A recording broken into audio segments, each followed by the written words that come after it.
Are you seriously thinking that I genuinely like you? Huh? I was not loved by Mike. I felt dizzy as this harsh reality hit me. Mike, seeing my condition, added insult to injury with his harsh words. All I wanted was a wife to do household chores because I'm busy at work every day. And yet you had to go and get hospitalized with your weak heart. A middle-aged woman with a frail body. What a joke to think about staying married. Huh. I felt the world around me darken, but then I remembered something I had seen earlier. With that, I have nothing to fear.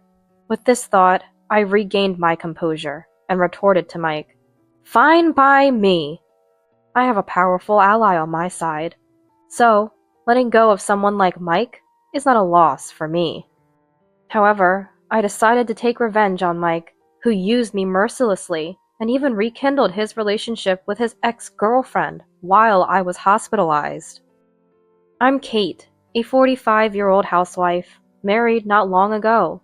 Until my mid-40s, my life was simple, just shuttling between home and work. My only pleasures were occasional drinks and shopping, and buying a lottery ticket as a yearly ritual, hoping for happiness someday. That's when I stumbled upon a dating app for people in their 40s. I'd attended matchmaking parties before, but never found the right one. So, I started this app with a light heart, never dreaming it would lead me to my current husband. He was 3 years older than me, named Mike. A department head in a large corporation with over 1,000 employees, earning an impressive $100,000 a year. He seemed serious, a hard worker. Curious why such a great guy was still single, I casually asked him on our first date. He shyly smiled and replied, I've been too busy with work to have much of a chance to meet someone. Being the department head must indeed be busy. But at this age, feeling lonely, Mike decided to try the dating app. His shy response seemed so bright and attractive to me. I might have started falling for Mike from that moment. He seemed to like me too, saying, Honestly, I never thought I'd find real connections through an app, but I'm glad I met a woman like Kate. No, it's me who's thankful. I almost gave up on meeting anyone at my age. I never imagined finding someone as wonderful as you through this app. We both felt our meeting was a miracle and smiled at each other. It didn't take long for us to consider marriage. Half a year after meeting, we got married. On the eve of our marriage registration. Is this the last time? I bought a lottery ticket, thinking it might be my last as a single woman. Right after our wedding, Mike made a request. I'm busy with work, so sharing household chores isn't really an option. I'd like you, Kate, to quit your job and stay home. Well, my mom was a housewife too, so focusing on household chores isn't a problem for me. I agreed to his request and quit my job upon marriage. Then came the joyful days of married life. Mike, happily eating my homemade meals, saying they're delicious. Those days of lonely meals felt like a lie. But little did I know that happiness would be so fleeting. Within a month of marriage, Mike's attitude changed dramatically. Initially, he'd come straight home after late work, but lately, he often returns past midnight. Even when I wait with dinner ready, I already ate, don't need it. He says, I wish he told me sooner. I'd silently clean up the prepared meal, feeling hurt. On the rare occasions he ate at home, he'd complain about the dishes. Tired from work and you serve me grilled salmon? My least favorite. How can I eat this? Make a meat dish. But there's no meat today. I'll make a meat dish tomorrow. Please bear with it today. If there's none, go buy some. I want meat. Make it now. Despite the late hour, I had to rush to the nearly closing supermarket to buy meat. Mike's arrogance wasn't just about meals. No matter how carefully I cleaned, he always complained. Tall Mike would run his finger along high places like the top of a large bookshelf. You still left dust here, he would bellow. He pointed out spots I couldn't reach without a stool, as if to harass me for being short. I can't reach such high places often. I'll do it on weekends, so please don't point it out every day. Even when I said that, Mike would retort with a look of disdain. Leaving high places dusty until the weekend, huh? Sure, people really are useless. His belittling of my height hurt me, but I couldn't talk back, not knowing what he'd say next. So I had to endure silently, no matter what he said. Taking advantage of this, Mike complained about every household chore I did. He would just lie around, always claiming to be tired. I had thought him kind at first, but his true nature was gradually showing. Still, I told myself that this was what marriage was, especially having married at this age. Lately, though, I've been feeling strange palpitations and pain around my chest. What's happening to me? Well, it should pass soon. I worried about the discomfort in my chest, but neglected it for a while. Perhaps that was a mistake. My condition worsened, with severe breathlessness and dizziness. Unable to bear it, I decided to seek medical help. The symptoms turned out to be from a stress-induced heart condition. The constant mental stress was severely damaging my health. I had to be hospitalized. Preparing for hospitalization, I returned home to inform Mike, but instead of concern, he frowned and said, "What? A long hospitalization? What about the house? Who's going to do the chores?" "I'm sorry for the inconvenience. Please manage with takeout or deli food. Laundry can be done with the dryer, and I don't think it'll get too dirty with just you." "Hey, are you saying I have to do all the chores? That's impossible. I'm too busy." "I'm sorry. It's just until I'm discharged." I pleaded desperately, but Mike remained sullen. "Great. A half-wit who can only do chores now needs hospitalization? Really useless. Remember this when you get back." Mike hurled insults at me as I began to prepare for hospitalization alone. I felt guilty, as if I was running away from the situation, though I knew it wasn't my fault. The next morning, still sullen, Mike went to work without seeing me off. Alone, I headed to the hospital with my belongings. Mike never visited me in the hospital.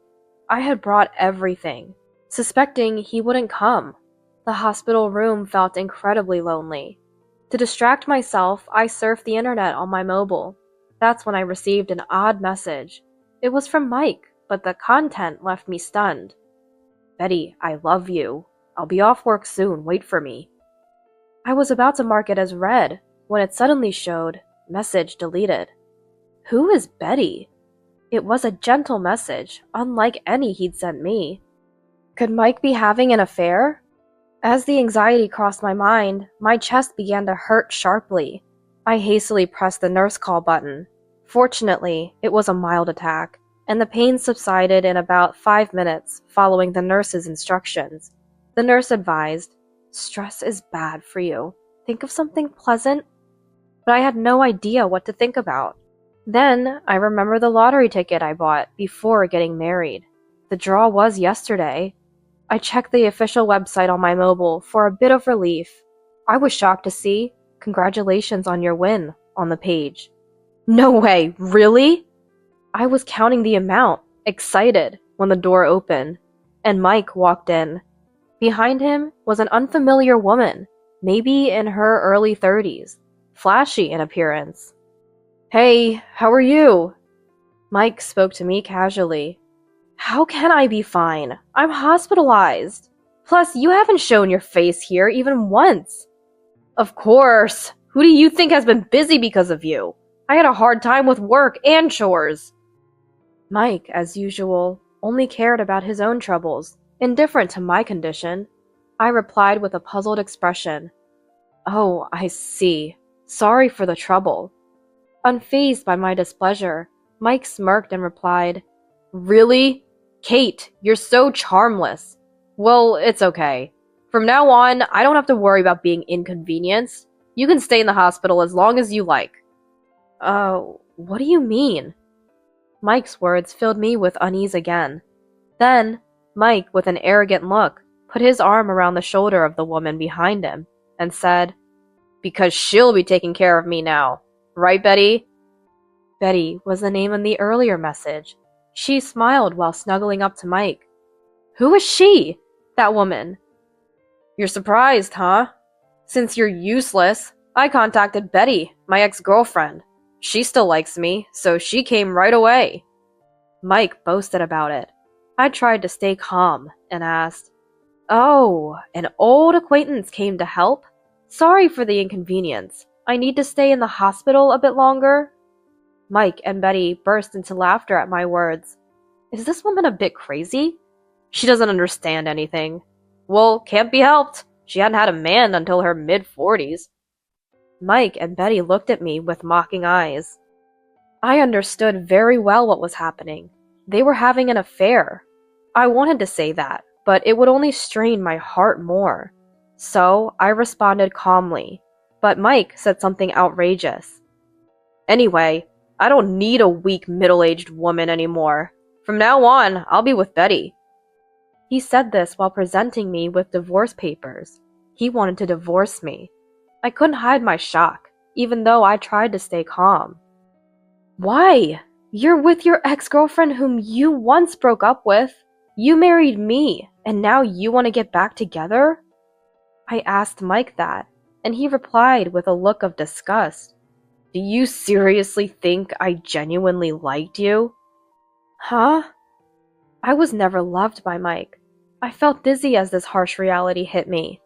Mike, seeing my condition, added insult to injury. That's why. All I wanted was a wife to do household chores because I'm busy at work every day. And yet, you had to go and get hospitalized with your weak heart. A middle-aged woman with a frail body. What a joke to think about staying married. Huh. The world around me grew even darker. But then I remembered something I had seen earlier. With that, I have nothing to fear. With this thought, I regained my composure and retorted to Mike. Fine by me. Mike was surprised by my unexpected reaction. Huh? You're really okay with this? You have nowhere to go without me. Don't pretend to be tough. I'm not pretending. Just make sure to file those divorce papers properly. I signed the divorce papers handed to me and returned them to Mike. Alright, I'll take care of it. I'll submit them tomorrow. Mike said this, but still looked puzzled. Betty stared at me with disdain and smirked. I thought you'd resist more, given your dire situation. But you can't compete with my youth and beauty, can you? That's right. I'm proud to have Betty, the popular one at the club, all to myself. I always thought a woman like her would dump an older guy like me.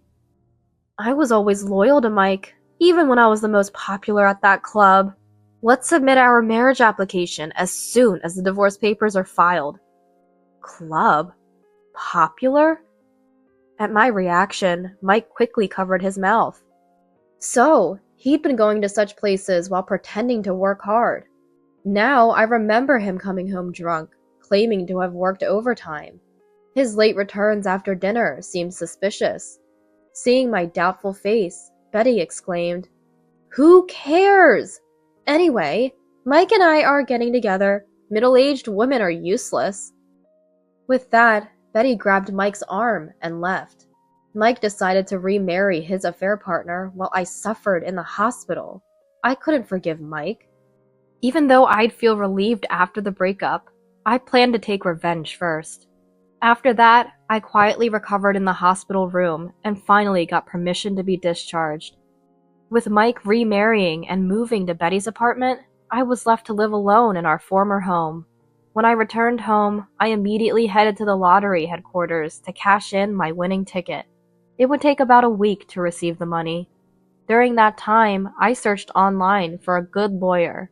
I wanted to investigate Mike's past relationships with women, especially with Betty. Was their relationship really over before we got married? If it had continued, I could claim compensation. Once the lottery money was secured, I found a lawyer and asked for an investigation. It turned out that Mike had indeed continued his relationship with Betty. Betty had previously worked in a nightclub, and as Mike said, she was popular there. They had been together since then, and their relationship never really ended. So, Mike had married me while continuing his affair, treating me more like a housekeeper. This thought enraged me, but I had to stay calm, not wanting to worsen my health. I wanted to confront Mike and demand compensation, but I decided to leave everything to my lawyer and wait. Soon, Mike called me. "Hey, why did a lawyer suddenly show up demanding compensation for your alleged affair?" "Well, just do as the lawyer says. Otherwise, I'm ready to take it to court." "Shut up. Where did you get the money to hire a lawyer? Courts cost money, too. You spent a lot on hospital bills, didn't you?" Mike was oblivious to the fact that I had money, but his unnecessary comment would backfire on him. "That's true. You didn't even pay for my hospital bills while we were married.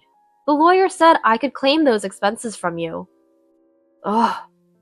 Mike's careless words had turned the situation in my favor. He was speechless. From the other end of the phone, "Let me talk to her." I heard a woman's voice. It must have been Betty listening in. "Hey, do you even have the right to claim compensation?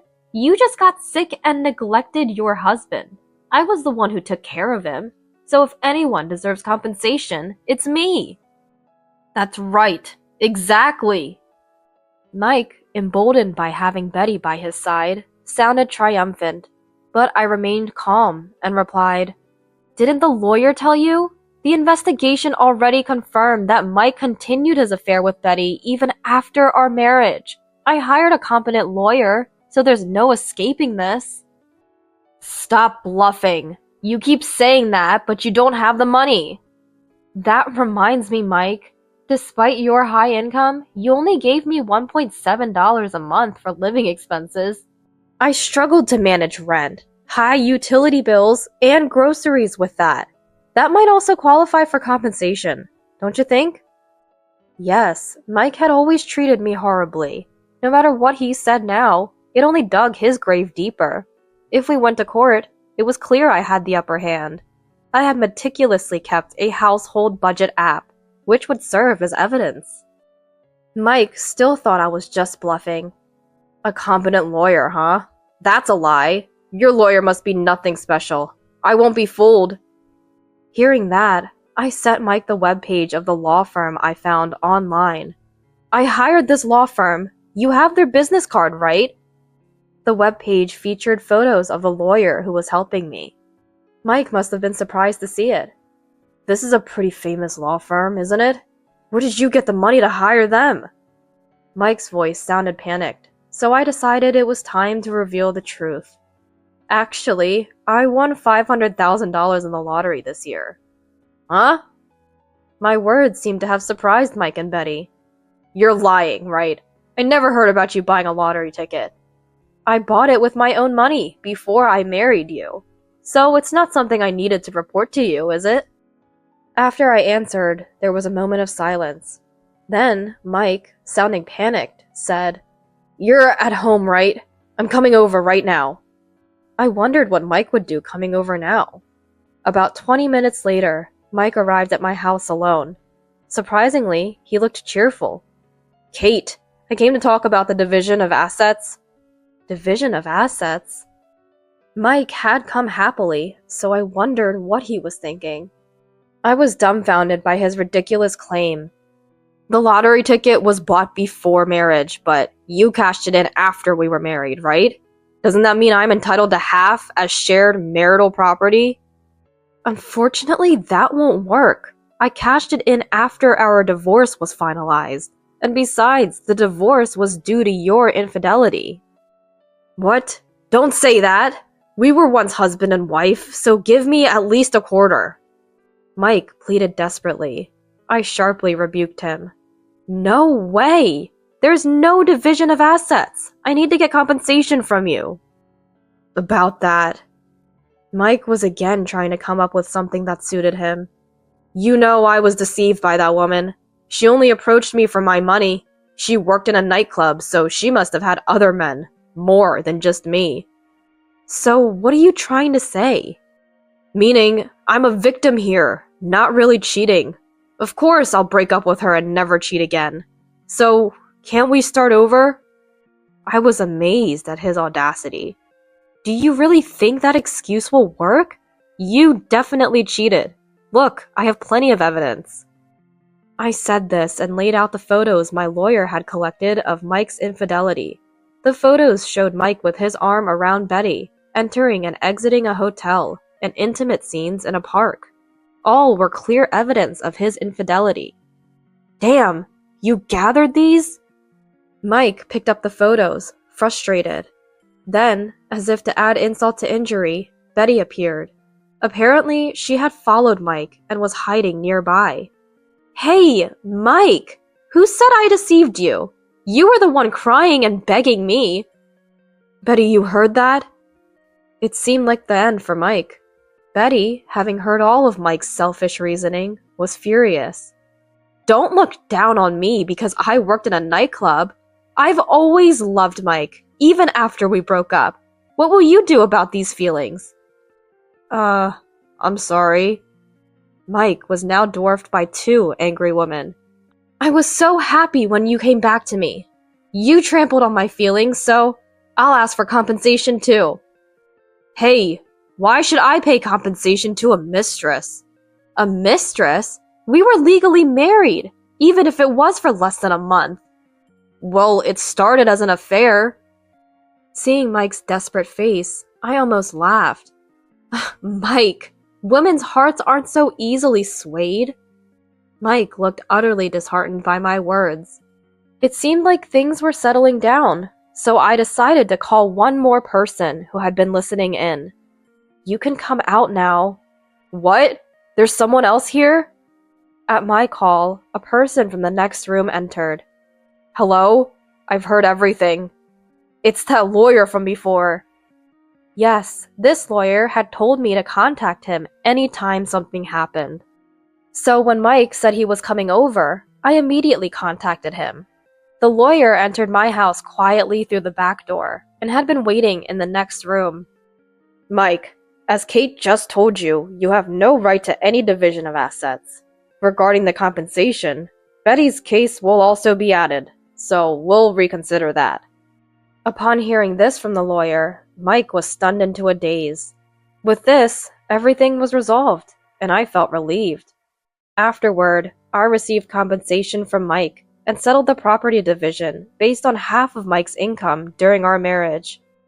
Mike ended up divorcing Betty and now lives alone. However, his company, a strict major corporation, became aware of his infidelity and successive divorces, leading to his dismissal.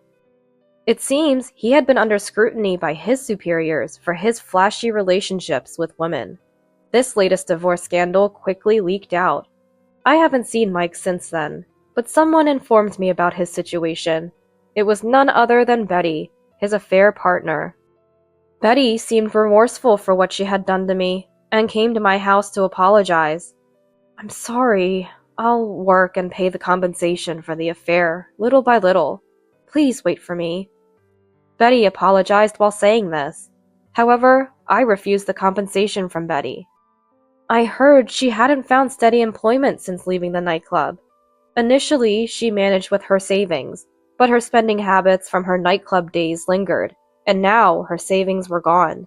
So, she had clung to Mike, hoping to somehow get back together with him. But I know it sounds like an excuse, but I really did love Mike. Betty's eyes were sincere when she said she had always loved Mike. That's why I decided to let things go smoothly with Betty. On the other hand, Mike lost his job and, burdened with compensation to me and Betty, was in a financial crisis. He was even evicted from his apartment for failing to pay rent. Then he came to me, looking desperate. Kate, I was really wrong. Please forgive me just this once. I'll listen to anything you say from now on. Just let me stay here. I won't ask for money or anything. Mike begged pitifully. So I answered, Fine, you can stay in this house as long as you want. Really? Oh, thank you.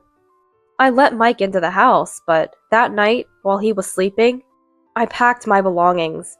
I had been looking for a new place and had just finalized the arrangements. By dawn, when Mike woke up, the moving truck was already there. Hey, what's going on? Why are you packing up? Where are you going? Oh, I'm moving out today. You know this house is a rental, right? You'll have to pay the rent yourself from now on. It's 1K a month. What? I can't pay that right now. You tricked me! I didn't trick you. I just said you could stay here. Good luck with the rent. Bye. I left the house saying this. Since then, I've canceled my mobile phone and made it impossible for Mike to contact me. Of course, I didn't give him my new address. Later, I ran into the owner of the house, where Mike and I lived. Apparently, Mike couldn't pay the rent and had to leave. No one knows where he went. As for me, I bought a luxurious high-rise apartment with the lottery winnings. The view of the cityscape from the window is simply stunning. I fully recovered from the stress after separating from Mike. The apartment has a fitness room on the first floor, so I exercise daily.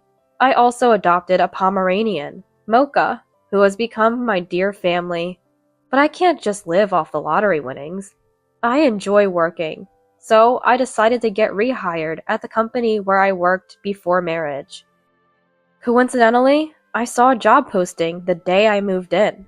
They had trouble finding good staff after I left. So, when I asked to be rehired, my boss was delighted. Now, I'm enjoying an ideal lifestyle, comfortable in my new home, and familiar work environment. Though I wasn't blessed with a happy marriage, I'm looking forward to living life my way. That's the greatest happiness for me now.